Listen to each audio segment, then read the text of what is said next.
말씀 보시겠습니다. 우리 화면이 없으니까 우리 여러분들 성경 펴서 읽어주시면 감사하겠고, 또 없으시면 핸드폰 보셔도 되고, 없으시면 읽으실 때 우리 함께 들으시면서 하나님의 말씀을 우리 함께 듣고 마음에 새기고 은혜를 나누는 시간 갖길 원합니다. 오늘 말씀은 마태복음 1장 18절부터 25절 말씀입니다.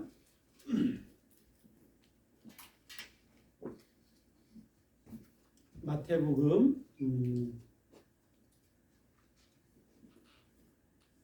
1장 18절로 25절 말씀 읽겠습니다. 그리고 지금 찾으시는 분들이 계시니까 조금만 기다렸다가 우리 함께 몇 절요? 12절? 예, 1장 18절부터 25절입니다. 예, 18절부터 25절까지. 다 찾으셨죠? 예, 우리 함께 교독해서 읽도록 하겠습니다. 제가 먼저 18절 읽고 교독해서 한 절 한 절 25절까지 함께 읽겠습니다. 예수 그리스도의 나심은 이러하니라. 그 모친 마리아가 요셉과 정혼하고 동거하기 전에 성령으로 잉태된 것이 나타났더니 그 남편 요셉은 의로운 사람이라 저를 드러내지 아니하고 가만히 듣고자 하여 이 일을 생각할 때 주의 사자가 현몽하여 가로되 다윗의 자손 요셉아 내 아내 마리아 데려오기를 무서워 말라. 저에게 잉태된 자는 성령으로 된 것이라. 아들을 낳으니 이름을 예수라 하라. 이는 그가 백성을 저리에서 구원하려 하시니라. 이 모든 일에 된 것은 주께서 선지자로 하신 말씀을 이루려 하심이니 가라사대 보라 처녀가 잉태하여 아들을 낳을 것이요 그 이름은 임마누엘이라 하리라 하셨으니 이를 번역한즉 하나님의 우리와 함께 계시다. 요셉이 잠을 깨어 일어나서 주의 사자의 분부대로 행하여 그 아내를 데려왔으나 아들을 낳기까지 동침치 아니하더니 나음의 이름을 예수라 하니라. 아멘. 오늘은 즐겁고 복되고 참 감사한 성탄절입니다. 오늘 성탄의 놀라운 축복이 우리 성도 여러분들에게 가득 넘치기를 주님의 이름으로 축복합니다. 메리 크리스마스 한번 우리 다 같이 한번 외쳤으면 좋겠습니다. 시작. 메리 크리스마스. 예, 메리 크리스마스입니다.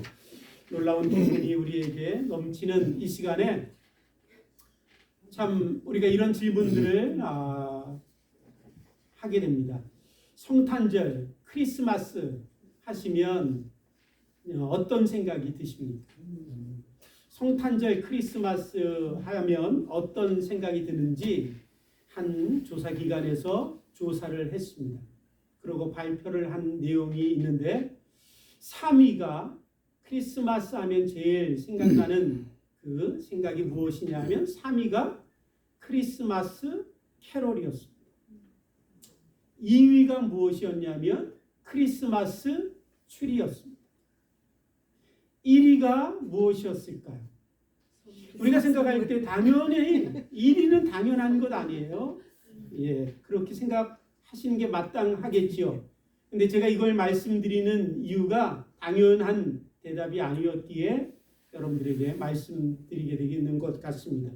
1위가 무엇이었냐면 당연한 대답이 아니라 화이트 크리스마스였습니다. 예, 1위가 우리가 생각하는 당연한 대답이 아니라 화이트 크리스마스였습니다. 그러면 우리가 생각하는 당연한 대답은 몇이었을까요? 그것은 7위였습니다. 예, 예수님. 성탄절하면 가장 먼저 떠오르고 생각나야 될 그분의 순위가 7위였습니다. 여러분, 오늘 우리가 이런 시대에 살아가고 있습니다. 성탄절의 의미를 잃어버리고 성탄절의 주인공을 참으로 잊어버린 이 시대에 오늘 저와 여러분들이 함께 모여서 성탄 주일 예배를 드리고 있는 것입니다. 우리가 인생을 살면서 때로는 참으로 우리들에 있어서 주인공을 잊어버린 잔칫집을 경험할 때가 있습니다. 주인공이 잃어버려졌어요. 주인공이 없는 그 잔칫집 하면 생각나는 그 잔치가 저는 돌잔치인 것 같습니다. 예, 아기가 태어나고 그래서 1년을 잘 자라서 이제 음식을 잘 준비하고 많은 손님들을 초대합니다. 그래서 많은 분들이 이제 오면 기뻐서 잔치를 열지요.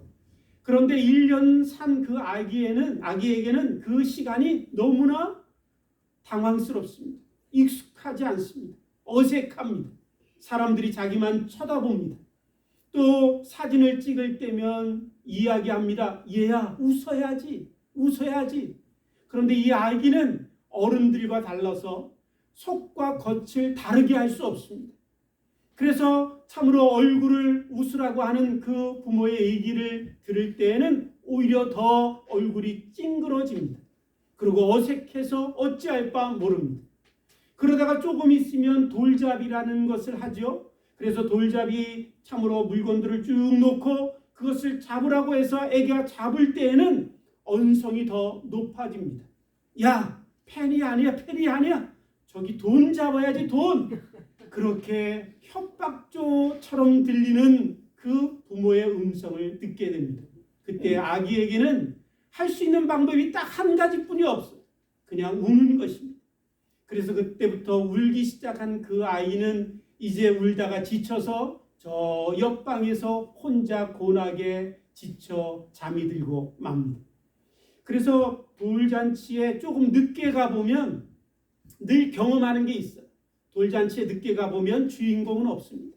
어른들만 모여서 먹고 마시고 즐겁게 잔치를 하고 주인공은 어딨냐고 물으면 저기서 자요. 괜찮으니까 먹고 마시고 즐겁게 보내자라고 얘기를 합니다. 여러분, 돌잔치의 이 주인공을 잃어버린 이 잔치의 모습이 오늘 이 시대의 성탄절의 모습이 아닌가 우리가 깊이 생각해 보게 됩니다.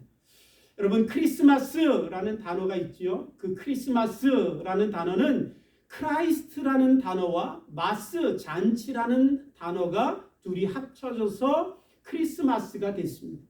이 단어를 통해서도 우리는 분명하게 크리스마스의 주인공은 우리의 구세주이신 예수 그리스도께서 주인공이심을 분명히 우리에게 알려주고 있습니다.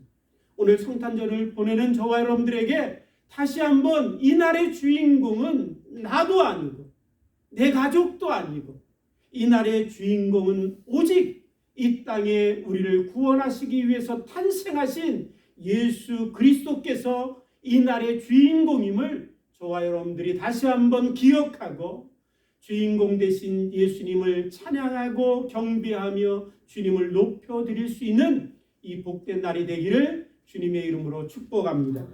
사랑하는 성도 여러분, 이 성탄절날 저는 이 본문 말씀을 통해서 성탄절의 주인공이신 예수님이 누구이시고 그분이 어떻게 태어나셨고 또 그분의 탄생이 우리에게 어떤 놀라운 축복을 가져왔는가를 함께 생각해 보길 원합니다. 오늘 본문 말씀 18절에 보시면 이렇게 말씀하십니다. 예수 그리스도의 나심은 이러하니라. 그 모친 마리아가 요셉과 정혼하고 동거하기 전에 성령으로 잉태된 것이 나타났더니, 여러분, 예수님의 놀라운 탄생은 성령으로 처녀의 몸인 마리아의 몸에 예수님이 잉태되심으로 이 땅에 탄생하셨습니다. 여러분, 성령으로 예수님께서 처녀의 몸에 동정녀의 몸에 잉태되셨다라는 이야기를 들으면 우리들의 많은 반응들은 야, 그게 어떻게 가능해? 어떻게 처녀가 남자 없이 아이를 낳을 수 있지? 그렇게 질문하고 또 의심을 갖고 우리들 가운데 많은 사람들이 그 동정녀의 탄생을 믿지 못하겠다라고 말하는 사람들이 많이 있습니다. 그런데 사랑하는 성도 여러분, 이 참으로 의심과 질문에 대한 답은 너무나 간단합니다. 여러분, 성경에 참으로 창세기 1장 1절 말씀에 우리에게 뭐라고 말씀하시냐면 태초에 하나님이 천지를 창조하시니라. 믿으십니까? 아멘이시지요? 하나님께서 태초에 아무것도 없던 이곳에 참으로 무에서 유를 창조하실 때 말씀 한마디로 세상을 다 창조하셨습니다.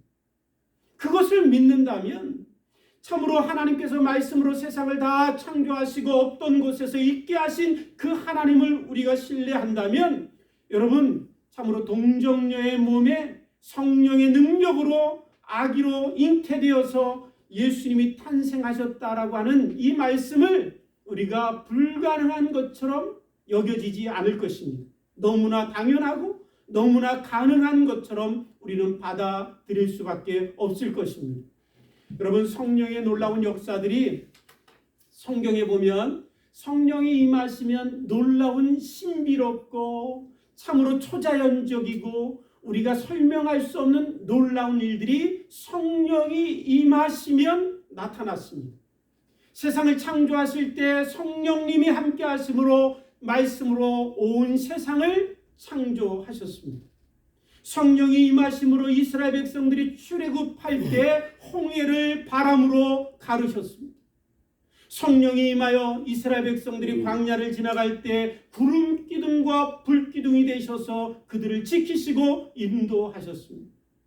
성령이 임하시니 여러분 삼손이 맨손으로 사자를 찢고 여러분 맨손으로 여우 300마리를 잡아서 꼬리를 묶고 나귀뼈 하나로 블레셋 군대 1000명을 쳐서 이기게 하셨습니다.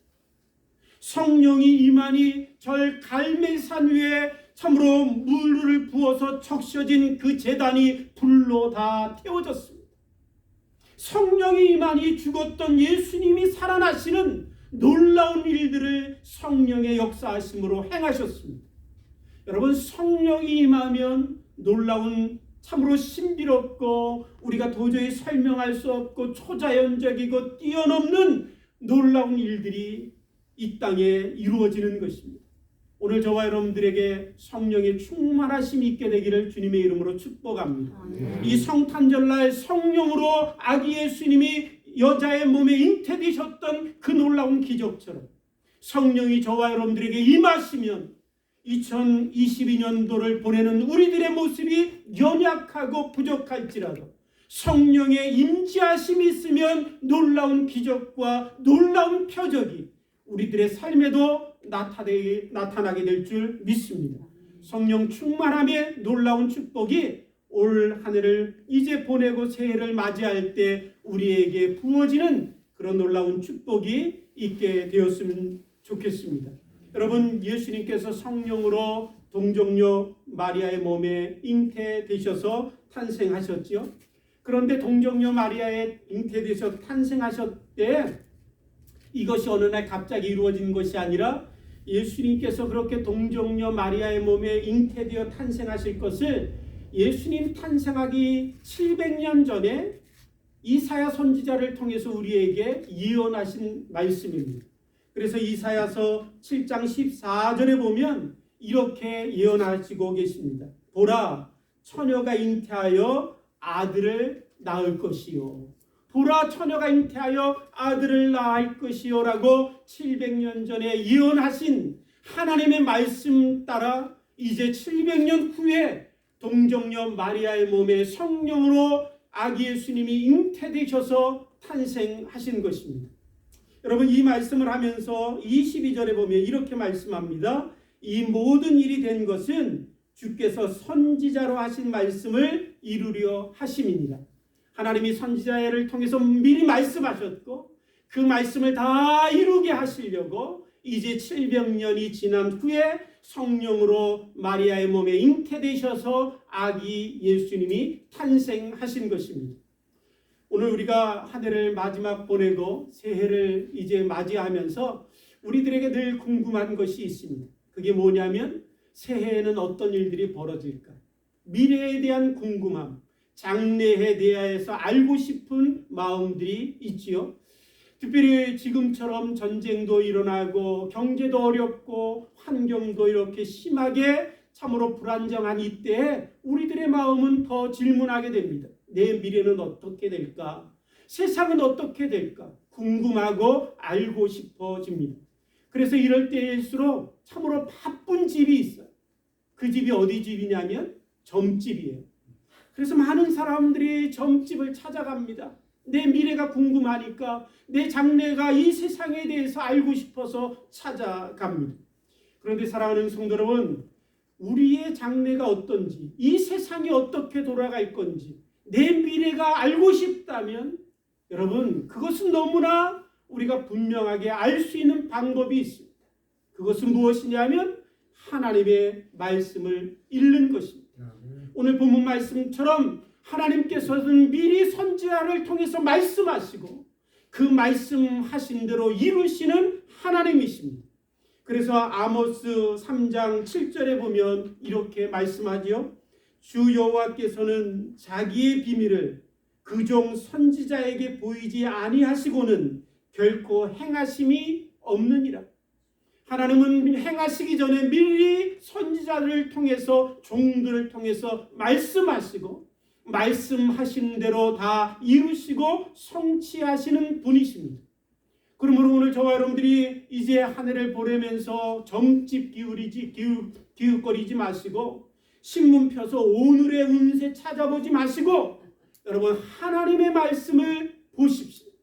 하나님의 말씀을 보면 내 미래가 보이고 하나님의 말씀을 보면 세상의 끝을 알 수 있습니다. 그 놀라운 지혜가 이 말씀 안에 있고 이 말씀을 우리에게 미리 주신 하나님의 은혜가 무엇이냐면 우리가 참으로 앞으로 맞이할 미래와 장래를 미리 알게 하시기 위하여 이 말씀을 저와 여러분들에게 주신 것입니다. 그러므로 오늘 저와 여러분들이 연말 한 해를 마지막 보내면서 참으로 우리가 귀한 시간을 내서 하나님의 말씀을 더 깊이 읽고 하나님의 말씀을 더 깊이 묵상할 때 하나님이 이제 2023년도에 내 인생과 우리 교회와 이 세상을 향하여 행하실 놀라운 일들을 저와 여러분들이 알게 될 줄 믿습니다. 오늘 하나님께서 참으로 미리 말씀하신 대로 성령으로 예수님이 동정녀의 몸에 잉태되셔서 이 땅에 태어나셨습니다. 동정녀의 몸에 잉태되어 태어나셨다라는 것은 무엇이냐면 예수님은 남자의 후손으로 이 땅에 오신 것이 아니라 여자의 후손으로 이 땅에 탄생하셨다라는 것을 우리에게 들려주고 계신 말씀입니다. 여러분, 예수님이 참으로 요셉의 씨를 통해서 이 땅에 오셨다면 예수님은 당연히 남자의 후손일 것입니다. 남자의 후손이라는 것은 어떤 것이냐면 남자의 후손은 다 이 땅에 태어날 때 죄를 갖고 태어납니다. 그래서 참으로 아담이 범죄하고 그 범죄한 이후에 태어난 모든 남자의 후손들은 이제 태어날 때부터 죄를 갖고 태어나기 때문에 여러분 태어날 때부터 죄인입니다. 이것을 우리가 어떻게 알 수 있을까요? 내가 태어날 때부터 죄인이라고? 그것을 어떻게 알 수 있지요? 라고 질문할 수 있을 것입니다. 그것을 알 수 있는 놀라운 참으로 증거가 무엇이냐면 하나님 우리에게 분명하게 그 증거가 이것이다라고 말씀하시고 말씀을 통해서 우리에게 가르쳐주고 계십니다. 그것이 무엇이냐면 창세기 5장 말씀에 보면 인류의 족보를 쭉 기록하시면서 그 족보를 우리에게 들려주고 계시지요. 그 족보를 쭉 보시면 뭐라고 말씀하고 있냐면 아담이 몇 년을 살다 죽었고 그 다음에 셋이 몇 년을 살다 죽었고 에노스가 몇 년을 살다 죽었더라 라고 말씀하고 계세요. 참으로 우리가 남자의 씨로 이 땅에 태어나서 태어날 때부터 죄인이기에 죄인된 자의 싹슨 사망이기에 모든 남자의 씨는 다 죽는다라는 것입니다. 그러기에 오늘 저와 여러분들이 이 땅에 살아가는 모든 사람들이 살다 죽는 것을 볼 때 우리는 분명히 알 수 있는 게 있습니다. 아, 우리는 죄인이구나.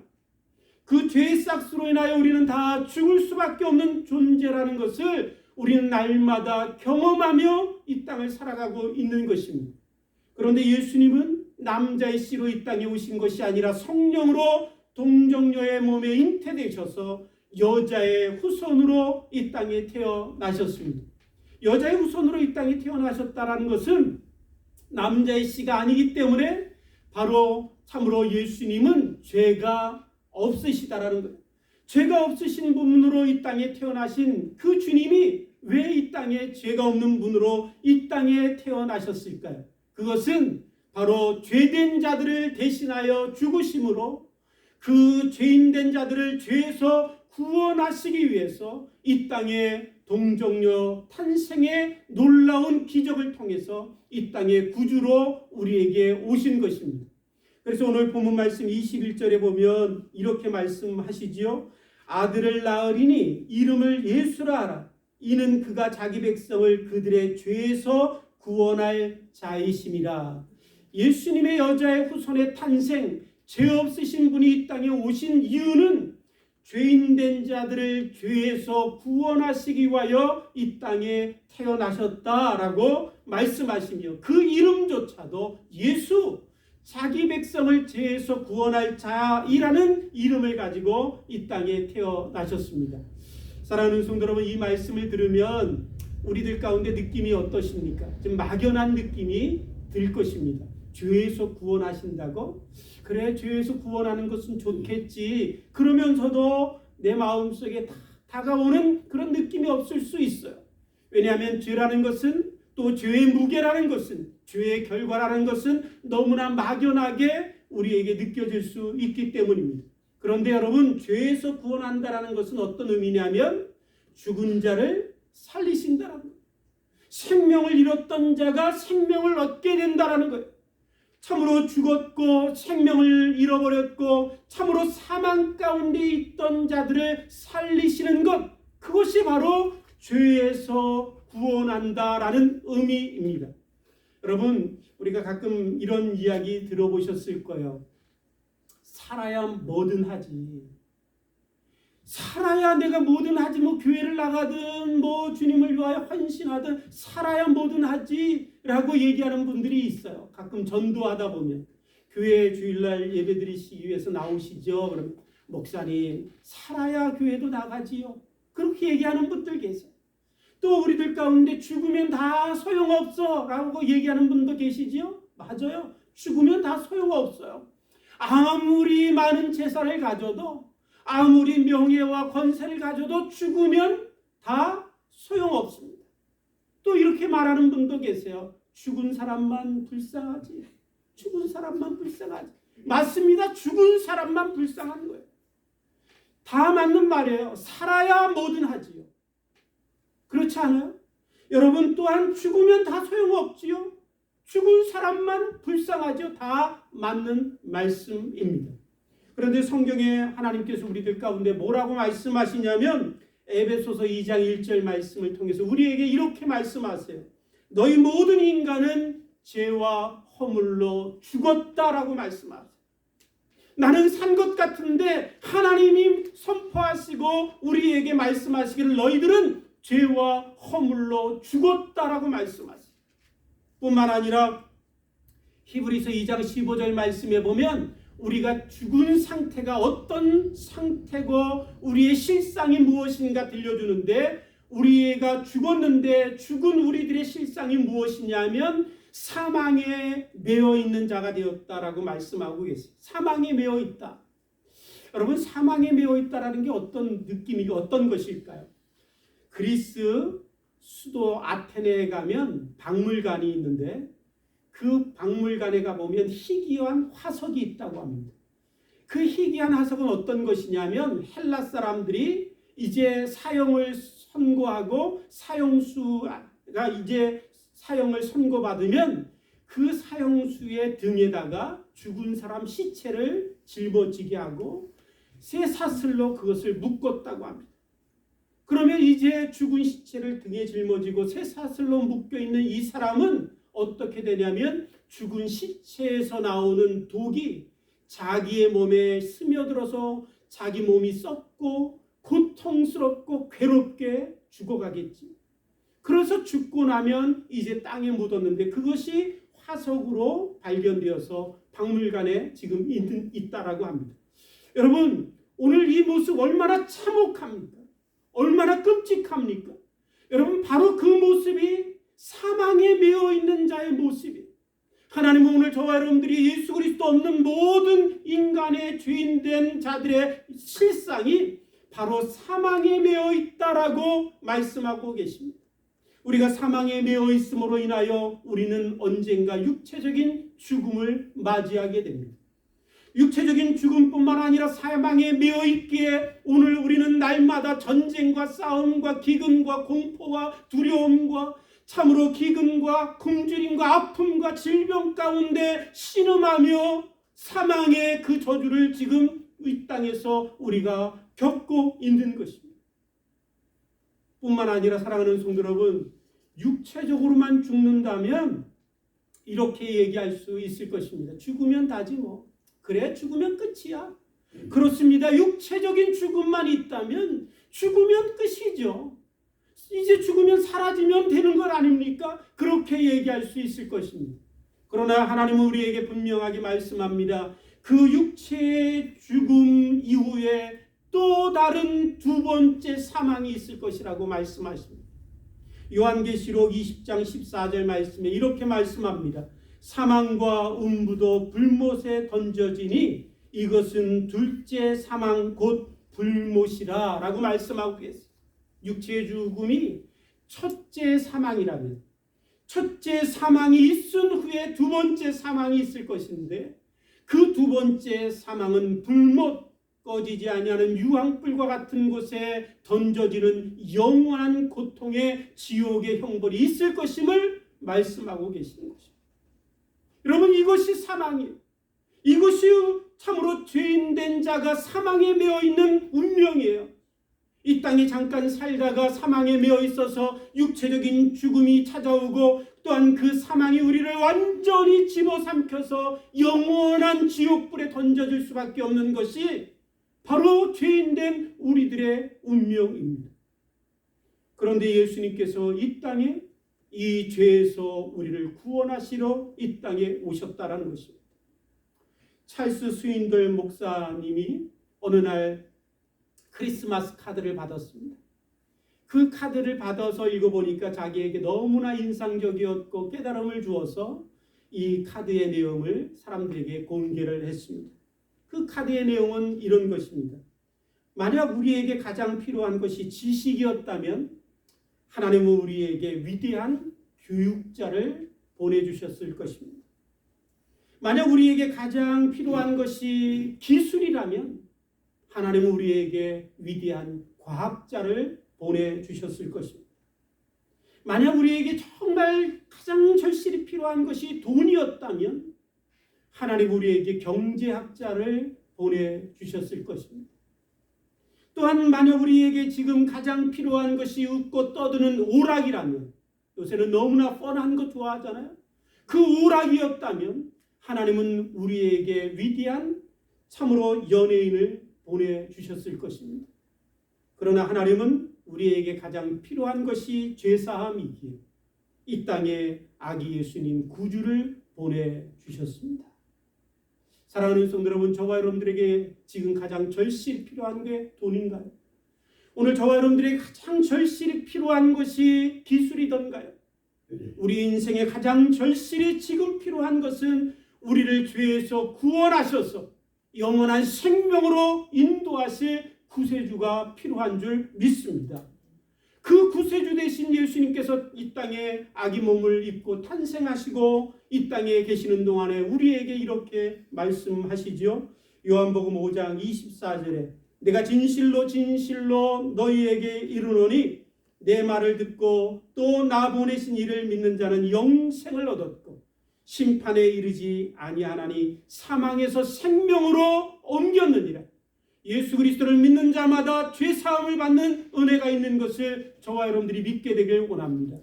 오늘 예수 그리스도 그분을 믿는 자마다 죽었을지라도 다시 사는 생명의 은혜를 얻게 되는 것을 저와 여러분들이 믿게 되기를 주님의 이름으로 축복합니다. 그 놀라운 생명을 주시기 위하여 아기 예수님이 이 땅에 참으로 인간의 몸을 입으시고 이 땅에 탄생하신 것입니다. 그 놀라운 탄생의 날에 우리 아기 예수님의 이름이 예수이지만 또 다른 이름을 가지고 이 땅에 태어나셨습니다. 그 이름이 무엇이냐면 23절에 보니까 이렇게 말씀합니다. 보라, 처녀가 잉태하여 아들을 낳을 것이요 그의 이름을 임마누엘이라 하리라 하셨으니 이를 번역한즉 하나님이 우리와 함께 계시다 함이라. 예수님이 이 땅에 오셨는데 그 예수님의 또 다른 이름이 임마누엘입니다. 하나님이 우리와 함께 하신다. 참으로 임마누엘, 하나님이 이 땅에 인간의 몸을 입고 우리를 찾아오신 그분의 이름이 임마누엘. 하나님은 우리와 늘 함께 계시고 어디서나 함께 계시고 언제나 함께 계시는 분이십니다. 그런데 특별히 저는 이 시간에 이 임마누엘의 축복이 무엇인가 많은 것들을 생각해 볼 수 있지만, 그러나 오늘 이 시간에 저는 한 가지만 우리가 생각해 보기를 원합니다. 여러분, 임마누엘의 하나님, 그분이 주시는 축복은 무엇이냐면 하나님은 결코 우리를 버리지 않으신다라는 것입니다. 나는 결코 버림받지 않는다라는 것. 하나님은 나를 떠나지 아니하시고 하나님은 나를 버리지 아니하신다라는 것입니다. 여러분, 우리가 살면서 어떤 것 갖다 버리지요? 쓸모없는 것 버리죠. 가치 없는 것 갖다 버리죠. 쓰레기 갖다 버립니다. 그래서 누군가로부터 버림받을 때 우리의 마음에는 내 인생이 쓰레기 같은 느낌을 갖게 됩니다. 나는 정말 가치 없는 존재. 나는 정말 이 땅에 살 필요도 없는 쓰레기 같은 인간이야. 그런 느낌을 갖게 됩니다. 그래서 버림받은 아픔은 너무나 고통스럽게 참으로 그 마음 깊은 곳에 새겨져서 지워지지 않는 것들을 우리가 참으로 살면서 경험할 때가 있습니다. 그런데 여러분, 마가복음 1장 40절부터 45절에 보면 참으로 한 사람 남자의 이야기를 들려주고 있습니다. 이 사람은 사회로부터, 가정으로부터, 온 세상으로부터 버림받은 문둥병자였습니다. 문둥병이 자기 몸에 찾아왔을 때 그는 사회로부터 버림을 받았습니다. 사랑하는 가족들로부터 참으로 떠나가야 했고, 사랑하는 자녀들을 품으로 한번 안아보지도 못하고 가까이 할 수도 없었습니다.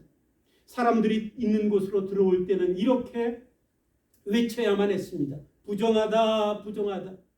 나는 하나님으로부터 버림받은 자야.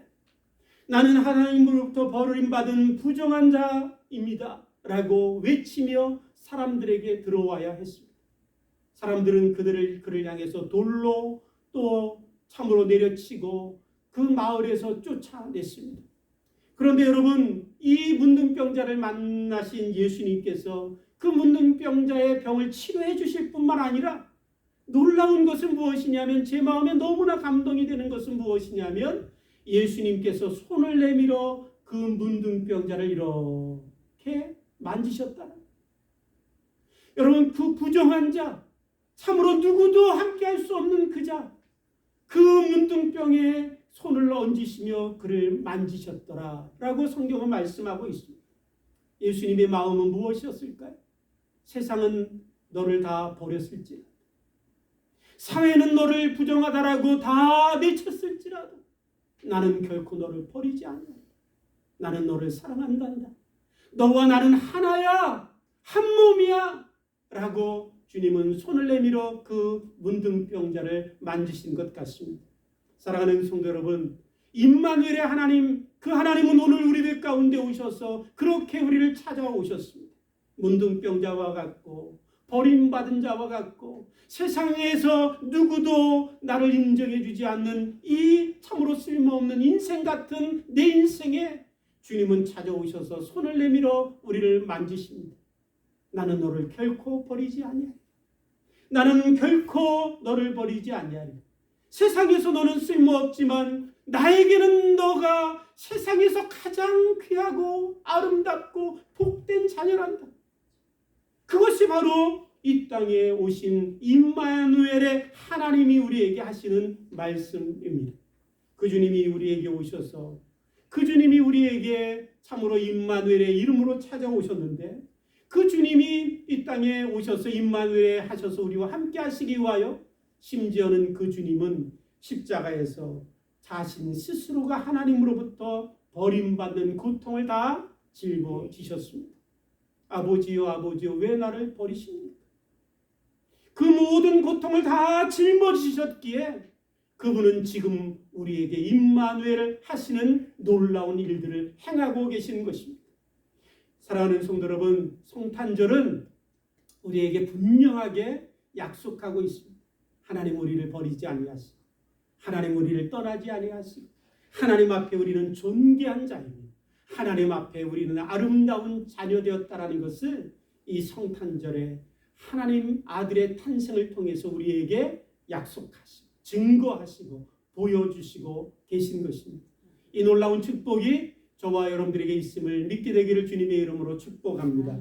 아기 예수님이 우리의 죄를 사하시기 위해서 오셨고 우리의 죄를 사하신 그 주님이 내 안에 계심을 끝까지 믿고 주님과 동행하는 놀라운 축복이 있어서 오늘 저와 여러분들이 성탄절에 기쁨이 넘치고 감사가 넘치고 우리 주님 참으로 이 땅에 오신 아기 예수님 앞에 찬송과 영광을 올려드리는 복된 성탄주일 되기를 주님의 이름으로 축복합니다. 함께 기도하시겠습니다. 하나님 아버지 감사합니다. 참으로 우리를 죄에서 사망해서 영원히 죽을 수밖에 없는 우리를 구속하시기 위하여 이 땅에 오시고 또 우리의 인생에 쓰레기같이 버려진 인생이었지만은 그러나 우리와 함께 하시기 위하여 임마누엘의 하나님이 되어주신 것 감사합니다. 이 놀라운 성탄절의 기쁨과 감격으로 하나님 앞에 영광을 올려드리며 또한 우리에게 주신 이 놀라운 축복을 많은 사람들에게 나눠줄 수 있는 복된 성탄절 될 수 있도록 인도해 주옵소서. 특별히 성탄절을 지내며 하나님 가난하고 궁핍하고 버려지고 참으로 외면당하는 많은 사람들이 있습니다. 그들에게 하나님 주님이 우리에게 손을 내밀었던 것처럼 우리에게 참으로 은혜를 베풀어 주셔서 그들에게 우리의 손을 내밀 수 있도록 하나님 그래서 그들에게 복음을 전할 수 있도록 인도하여 주옵소서. 감사하며 예수님의 이름으로 기도드립니다. 아멘.